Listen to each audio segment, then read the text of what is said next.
কি ব্যাপার? এই তুমি এই গরমের মধ্যে রান্না করতে বসছো? হ্যাঁ, এই গরমের মধ্যে রান্না করতে বসে কে রান্না করতে আসতে বলছো তোমাকে? কি আছে? আমি রান্না করলে কি হবে? রান্না করলে কি হবে মানে এই গরমের মধ্যে তুমি রান্না করতে বসে, ছোট বাচ্চা আছে কোলে, বাচ্চা অসুস্থ হয়ে যাবে না? কি আকুল থাকতে হবে না তোমাকে?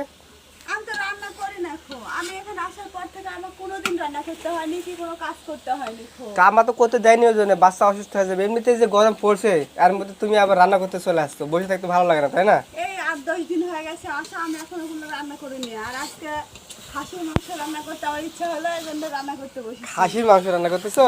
হ্যাঁ। যাক, তাহলে ভালো করেই করো। আর শাশুড়ি তো আমাকে রান্না করতে দেয় না খো। বলে যে তোমার কাজ করতে হবে না খো, বাচ্চা অসুস্থ হয়ে পড়বে। কিন্তু আমি নিজের ইচ্ছা এখানে বসেছি। তুমি তো আবার আজকেই করবো, আর করবো না। তুমি তো আবার কাজ দেখলে বসে থাকতে পারো না, এটা তো তোমার সমস্যা। তবে বাচ্চা অসুস্থ হতে পারে, এটা খেয়াল রাখতে হবে কিন্তু। আমি যে মাংস রান্না করেছি, তুমি তো মাংস কিনে নিয়ে আসনি বাজার থেকে। তোমার ইচ্ছা হতো না জানতে যে মাংস আমি কোনটি পানো? তো অবশ্যই তো, এটা তো জিজ্ঞেস করো। আমার তো প্রশ্ন এটা, মাংস কোথায় পাইলা তুমি? আমি তো মাংস কিনে এনে দিনি তোমাকে। এটা তোমার চাচাতো বোনের বাচ্চা হয়েছে। ও সীমার, তাই না? ওই বাচ্চার আকিকা দিছে। আকিকার মাংস এতগুলা দিছে? হ্যাঁ, আমার অনেকগুলা তো। তার সাথে আমি একটু আলু দিছি। ও আত্মীয় স্বজনের জন্য অনেক বেশি দিছে, তাই না? আজকের বাড়িতে তো একটু বেশি দেয়। আলু দিছি না, এই জন্য আর একটু বেশি লাগছে।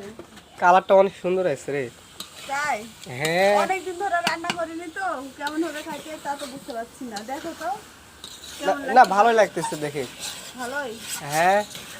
আর রান্না করতে বসেও ভুল হয়ে গেছে, এত গরম। হাসি, তাড়াতাড়ি বাচ্চা কান্না করতেছে ভিতরে মনে হয়। আর যাচ্ছি, দাঁড়া হয়ে গেছে। ইয়া, আম্মাকে ডাক দেবো? তুমি মাকে একটু দেখো তো। মা, মা, এদিকে একটু আসতে হবে, বাচ্চা কান্না করতেছে দেখে। বড়ের কথা শুনতে হয়।